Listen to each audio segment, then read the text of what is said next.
آپ سب کی سلامتی ہو۔ امید کرتی ہوں آپ سب خیریت سے ہوں گے۔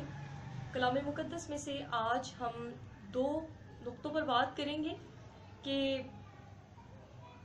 کلام مقدس میں عورتوں کا کیا مقام ہے، یعنی دین مسیحیت میں عورتوں کو کیا اہمیت حاصل ہے، اور دوسرا نقطہ یہ ہے کہ میری جتنی بھی بنائی گئی ویڈیوز ہیں جو کلام کی منادی کے لیے یا دوسروں تک کلام کی سچائی کو بیان کرنے کے لیے یا پہنچانے کے لیے جو ویڈیوز تشکیل دی گئی، بنائی گئی، تو ان کو دیکھنے کے بعد ایک صاحب نے یہ بیان کیا کہ عورت کا تو مجمع میں بولنا ہی شرم کی بات ہے۔ تو یقیناً میرے جیسی پتہ نہیں کتنی بہنیں ایسی ہیں جن کو یہ نقطہ بار بار اٹھا کر ان کے قدموں کے لیے جو ہے وہ رکاوٹ بنائی جاتی ہے اور ان کے قدموں کو روکا جاتا ہے کہ وہ خدا کی خدمت جو ہے وہ نہ کریں۔ تو کلام خدا میں سے آج اس چیز پر بھی بات کریں گے۔ تو آج ہم مسیحیت میں عورت کا کیا کردار ہے یہ سیکھیں گے، اور یہ بھی دیکھیں گے کہ کیا واقعی عورت کا مجمع میں بات کرنا شرم کی بات ہے یا نہیں۔ کلام مقدس میں بہت جگہ پر ہمیں عورتوں کے متعلق تعلیم ملتی ہے۔ معاشرہ شروع ہی سے عورت کو کمزور سمجھتا آیا ہے، نہ صرف معاشرہ بلکہ عورت خود کو بھی بہت زیادہ کمزور سمجھتی ہے، جبکہ حقیقت کچھ اور ہے۔ حقیقت یہ نہیں ہے، کیونکہ خدا کی جتنی بھی خلق کی ہوئی چیزیں ہیں وہ کمزور نہیں ہیں۔ اگر ہم کلام خدا کو بغور اس کا مطالعہ کریں تو وہاں پر بھی خدا کے لوگوں کو اور خدا کے درمیان جو ہے ایک بہت بڑی جدائی کے لیے جب منصوبہ بندی کی گئی تو اس وقت ابلیس نے مرد کا نہیں بلکہ عورت کا چناؤ کیا۔ کیونکہ کیا وہ اسے کمزور سمجھتا تھا؟ نہیں، بلکہ وہ سمجھتا تھا کہ اگر کوئی جو ہے آدم کو روک سکتا ہے تو وہ ہوا ہے، کہیں ایسا نہ ہو، کیونکہ وہ زوراور اسے سمجھ رہا تھا، اس لیے اس نے ڈائریکٹ ہوا سے بات کی۔ اور اگر مطالعہ کریں اس کا تو وہاں پہ واضح لفظوں میں اس بات کی ہمیں دلیل ملتی ہے کہ ان دونوں کے بیچ میں بات چیت ہوئی ہے، بڑا لمبا مکالمہ ہوتا رہا ہے دونوں کے بیچ میں، اور پھر اس کے بعد آپ دیکھیں ہوا نے مکالمہ کرنے کے بعد پھل کھایا ہے، جبکہ مرد کے لیے ایسا کچھ کرنے کی ضرورت نہیں پڑی، ہوا نے دیا اور اس نے کھا لیا۔ اور جب خدا کے حضور دونوں کو پیش کیا گیا تو وہاں پر بھی آدم جو ہے وہ بہانے ڈھونڈ رہا ہے کہ نہیں، یہ تیری جو تو نے ناری کو تشکیل دیا ہے، یہ تیری بنائی ہوئی پیدا کردہ عورت نے مجھے ورگلایا اور میں نے اس کو کھایا۔ وہاں پہ بھی وہ بہانے ڈھونڈا، لیکن عورت نے ایکسپٹ کیا کہ سانپ نے مجھے بہکایا اور میں نے بہک کے کھا لیا، اور اقرار کرنے والا خدا کو پسند ہے۔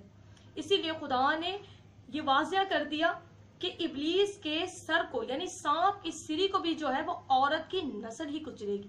اگر ہم مصر کے دور کی بات کریں تو وہاں پر بھی آپ دیکھیں موسیٰ کی پیدائش کے وقت جب بچوں کو قتل غارت کے لیے جو فرمان صادر فرمایا فرعون نے، تو وہاں پر بھی مرد مزاحمت نہیں کرتے بلکہ عورتیں کرتی ہوئی ملتی ہیں اور کہتی ہیں کہ فرعون بادشاہ، مصری عورتیں جتنی بھی ہیں یا اسرائیلی عورتیں جتنی بھی ہیں وہ تو ہمارے پہنچنے سے پہلے پہلے بچے کو جنم لیتی ہیں۔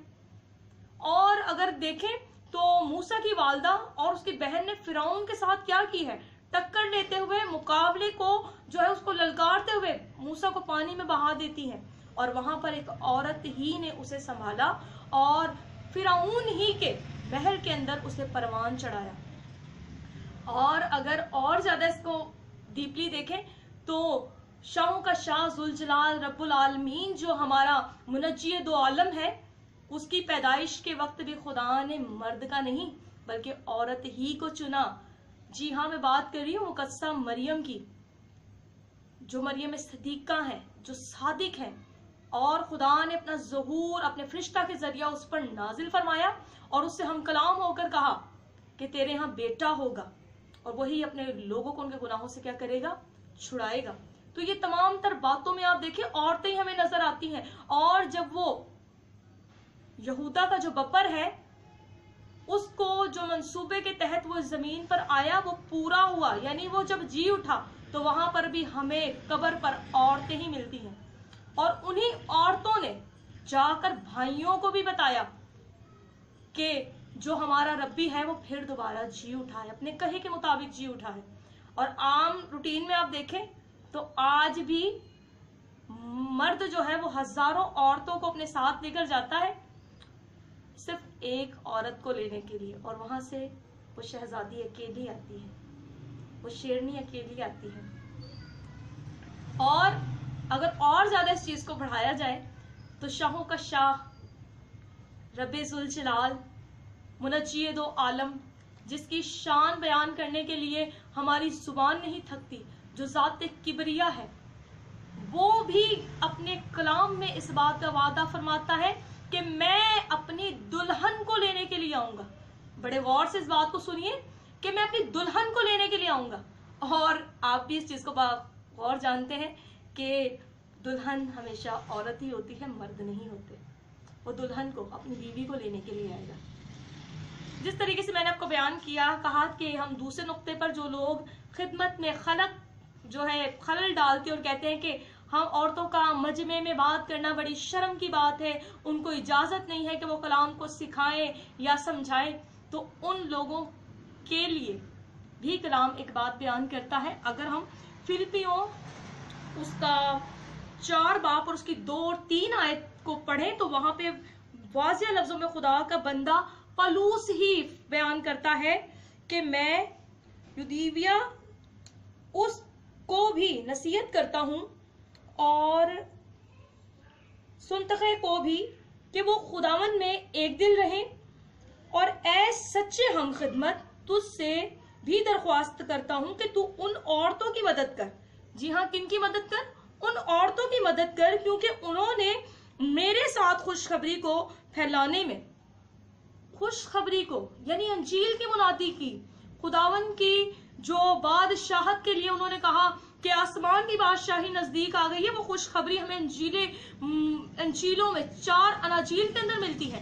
کلام مقدس اس بات کی شہادت فرماتا ہے کہ جتنے بھی رسولوں نے خدمت کی، یہ خود کہتے ہیں کہ انہوں نے میرے ساتھ خوشخبری کو پھیلانے میں میری کیا کی ہے؟ جی میری مدد کی ہے۔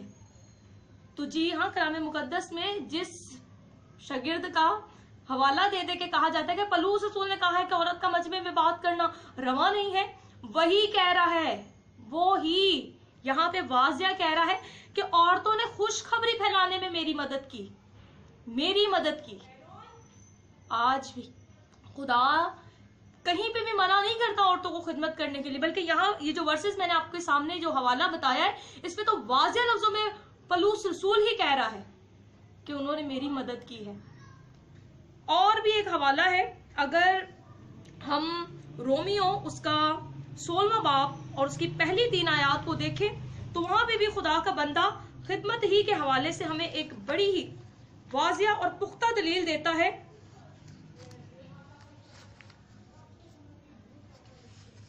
جی ہاں، یہاں پہ خدا کا بندہ فرماتا ہے کہ میں نے تم سے فیبے کو کی جو ہماری بہن اور کنخریا کی کلیسیا کی خادمہ ہے سفارش کرتا ہوں۔ یعنی خادمہ، کیا وہ عورت وہاں پہ ان کے ساتھ جا کر کپڑے دھوتی تھی؟ کیا وہ جا کے ان کے گھر کے جو جتنے بھی کام ہے وہ جو کام جو ہے سر انجام دیتی تھی؟ نہیں، بلکہ خادمہ کلام کی خدمت کرنے والی جو عورت ہوتی ہے اسے کہا جاتا ہے۔ اور یہاں پہ وہ اسی کے مطابق کہہ رہا ہے کہ میں نے تم سے فیبے کی اور ہماری بہن اور کنخریا کی کلیسیا کی خادمہ ہے ان کی سفارش کرتا ہوں کہ تم اسے خداوند میں قبول کرو۔ کیا کرو؟ قبول کرو، کہ جیسا مقدسوں کو چاہیے اور جس کام میں وہ تمہاری محتاج ہوں ان کی مدد کرو، کیونکہ وہ بھی بہتوں کی مددگار رہی ہے، اور بلکہ میری بھی یعنی پلوس رسول کی بھی کیا کرتی رہی ہیں؟ مدد کرتی رہی ہیں۔ کس کام کے لیے؟ کیا پلوس رسول کو کپڑے دھونے نہیں آتے تو ان کو کپڑے دھو کے دیتی تھی؟ نہیں، بلکہ ان کے شانہ بشانہ ان کے ساتھ کام کرتی رہی، خدا کی جو کلام ہے خدا کا وہ پہنچانے کے لیے ان کے ساتھ جو ہے وہ خدمت کرتی رہی ہیں۔ اور اگر ہم اس کا آگے کا حوالہ دیکھیں تو وہاں پہ بھی ایک لیڈی اور ان کے ہسبینڈ کا ذکر ہے کہ وہ دونوں میاں بیوی کیا کرتے تھے؟ خدمت کرتے تھے۔ اور یہ تمام تر باتیں میں نے آپ کو کلام مقدس میں سے بتائی ہیں۔ اگر ہم ایک بڑا ہی اہم حوالہ، اگر ہم یوحنا کی انجیل اور لوکا کی انجیل کے لاسٹ والے ابواب جو ہے ان کا مطالعہ کریں تو وہاں پر جہاں جی اٹھنے کی